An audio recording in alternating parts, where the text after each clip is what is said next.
Em nome do Pai, do Filho e do Espírito Santo. Amém.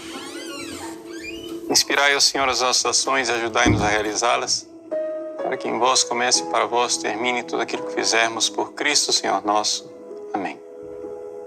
Santa Maria, Mãe de Deus, rogai por nós. Em nome do Pai, do Filho e do Espírito Santo. Amém. Muito bem, nós estamos gravando aí uma série de vídeos sobre esta pandemia do novo coronavírus. Esse é o segundo vídeo. Eu gostaria de falar agora a respeito de Santa Jacinta Marto. Deus tem suas datas e eu não quero fazer aqui numerologia, não é isso. Mas este ano nós celebramos no dia 20 de fevereiro 100 anos do piedoso e santo falecimento de Santa Jacinta Marto, no hospital de Lisboa. E Santa Jacinta foi vítima de uma pandemia da época dela. Não era um coronavírus, mas era um vírus do tipo, uma variação do tipo H1N1, que nós já conhecemos. Deixa eu contar um pouco a história desta pandemia, né?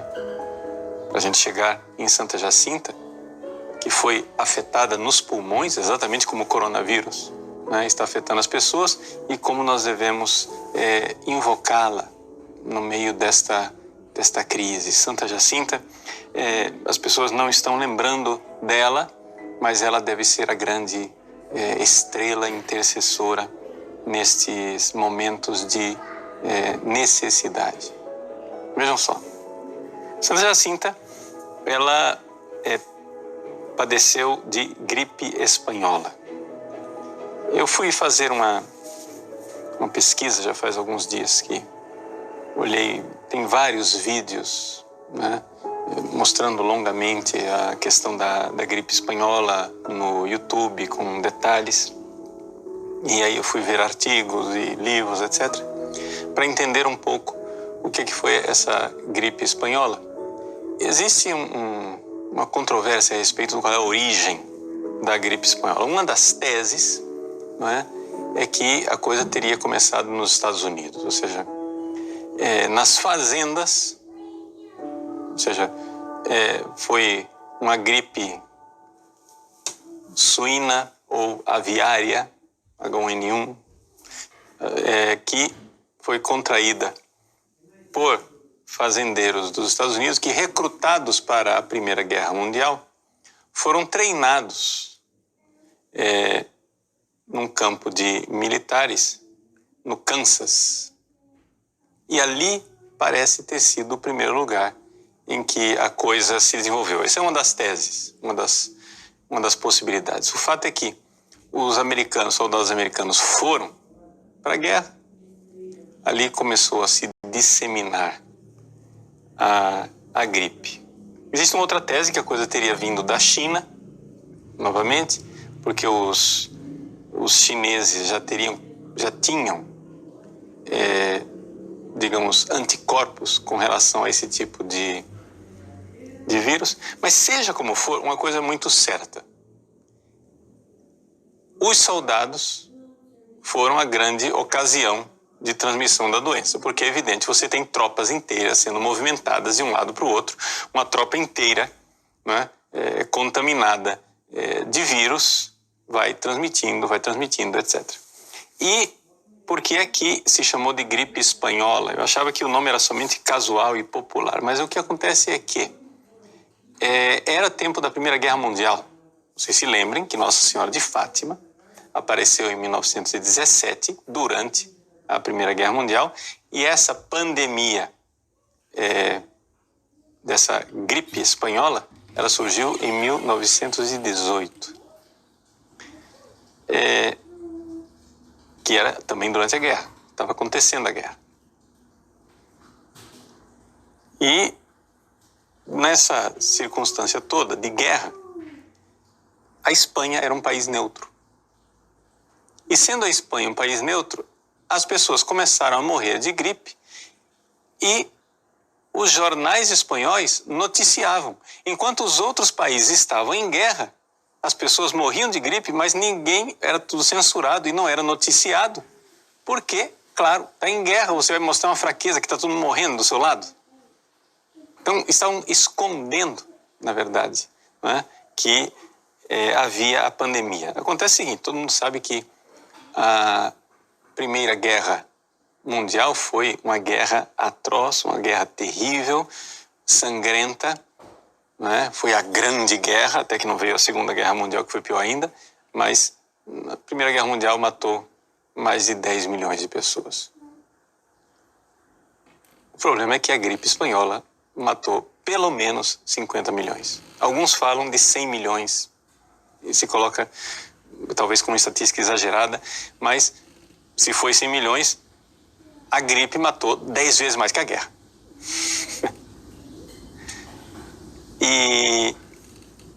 E as coisas assim, se você segue, eu não vou entrar aqui na questão das trincheiras, porque vocês imaginam esses pobres, esses soldados que já estavam morrendo nas trincheiras, com pé de trincheira, que era uma frieira nos pés, as condições de saúde horríveis, não tinha... A pessoa está lá na trincheira, faz suas necessidades, vem a chuva, lava as necessidades para dentro da trincheira outra vez, soldados morrendo com febre, aquela gripe, o contágio, milhares e milhares de pessoas, de soldados morreram, e os civis começaram a morrer também com essa história da gripe espanhola. Só para iluminar as atitudes dos nossos dias, não é? Como sempre, como também nos dias de hoje, em 2020, se você vai ver os vídeos que falam de como é que a gripe espanhola, quiseram conter a gripe espanhola nos Estados Unidos, a gripe espanhola matou 600 mil pessoas, não é? Pelo menos. Mais de 500 mil de pessoas. Como que as autoridades locais começaram a tratar a história da gripe espanhola? O que acontece? Leniência, não precisa, para que isso tudo, vai prejudicar a economia, não sei o que. Na cidade de São Francisco, naquela época, a cidade de São Francisco, como estava no oeste, já ficou preparada e já barrou as coisas todas. Antes de chegar a gripe, já estava todo mundo usando máscara. E então, São Francisco conseguiu deter a gripe. Infelizmente, quando eles acharam que tinha passado a gripe, aí aliviaram na precaução, e aí todo mundo ficou doente e não adiantou nada, mas tudo bem. Mas serve a lição para dizer como é que a história se repete. O que nos interessa nessa história toda é que essa gripe espanhola, ela teve uma característica diferente da nossa, que nós estamos vivendo agora, essa pandemia do coronavírus. O coronavírus já foi comprovado estatisticamente que ele tem afetado mais as pessoas de idade, ou seja, afeta quase nada as crianças, um pouquinho os jovens, mas muito as pessoas de mais idade. A gripe espanhola não, ela teve uma característica muito estranha para gripes, que é o fato de que ela afetou os jovens, pessoas de 20 a 40 anos. O que nenhum vírus se comporta assim. Mas existem várias teorias de como é que... por que isso aconteceu. Deixa isso lá para os historiadores da medicina e estudiosos, não nos cabe isso daqui. Mas o fato é que esta gripe espanhola, ela realmente também atingia os pulmões, né? Como as pessoas não sabiam como lidar, você vê fotos da época, não é? Os hospitais, as pessoas, assim, camas, tudo bem que colocavam uma divisória entre as camas, de pano, mas todo mundo respirando o mesmo ar, tudo alegremente, feliz da vida, assim. E então é compreensível que diante da falta de precaução e dos estudos da época, tenha muita gente morrido mesmo. Estou dizendo isso por quê?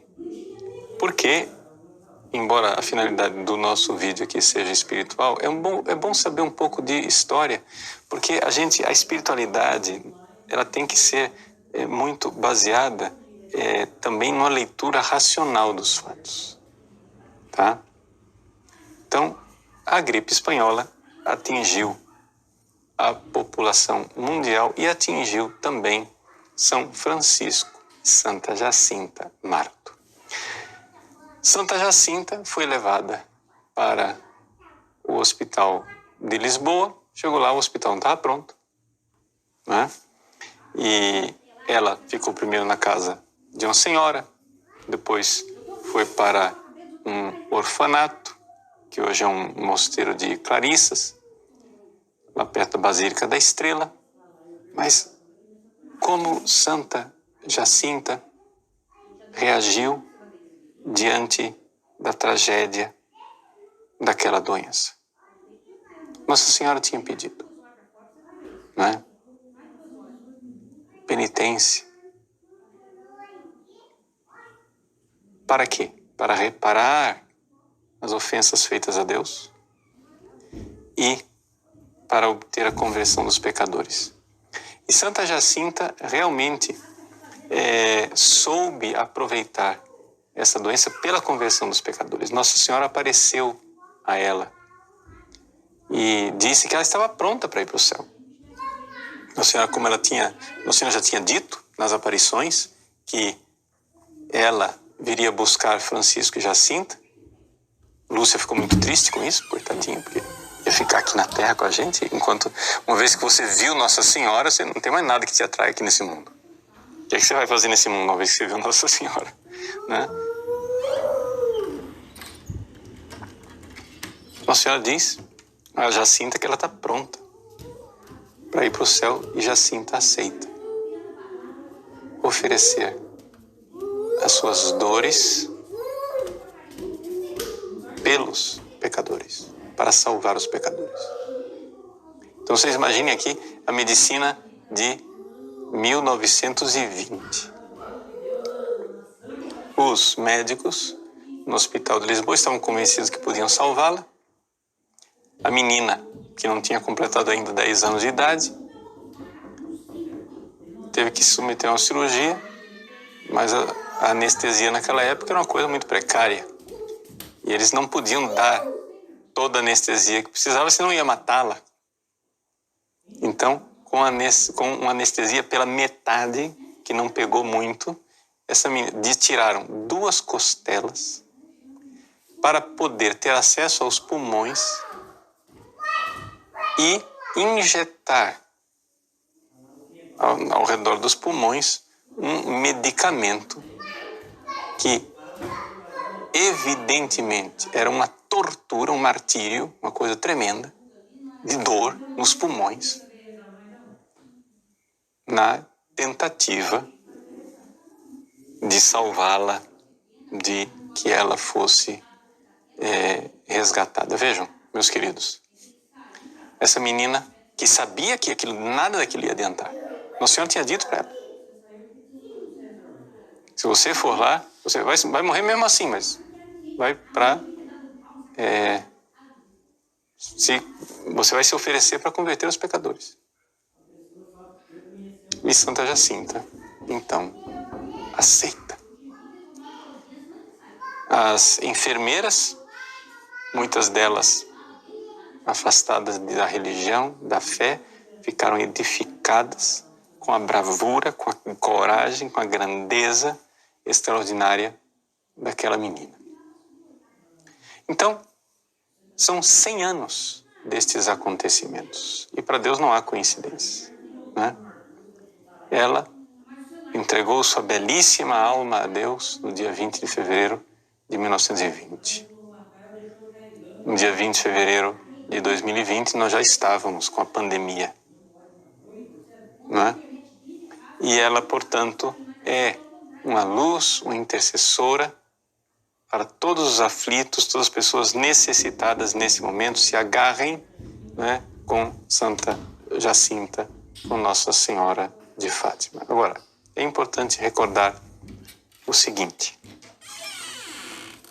que estas coisas, estas doenças, epidemias e tragédias são uma grande ocasião de crescer na virtude.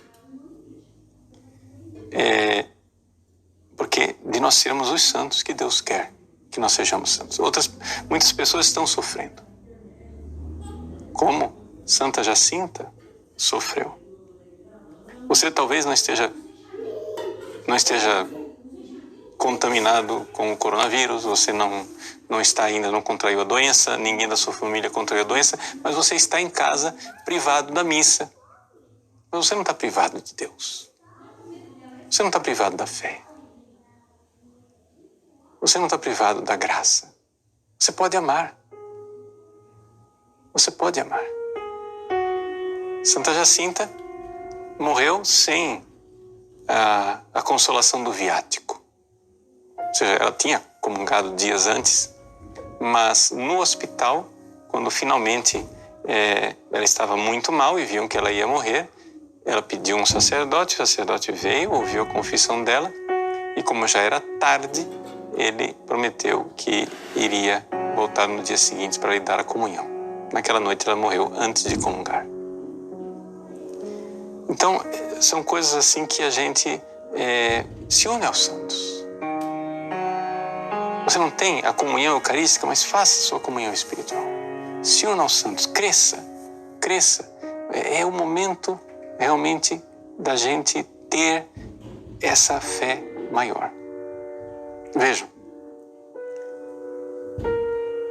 nós precisamos aqui compreender que esses intercessores no céu estão não somente nos dando exemplo, estão pedindo junto conosco a graça e a força necessária para vivermos a vida de Cristo. Jacinta no leito do hospital não é Jacinta. Jacinta no leito do hospital é o Cristo. É o Cristo que se entrega pela redenção do mundo. E ela, como São Paulo, pode dizer, como todos os santos podem dizer, vivo, mas não eu, é Cristo que vive em mim. Isso que Deus espera de nós, nesse momento de pandemia. Deus abençoe você. Em nome do Pai, e do Filho e do Espírito Santo.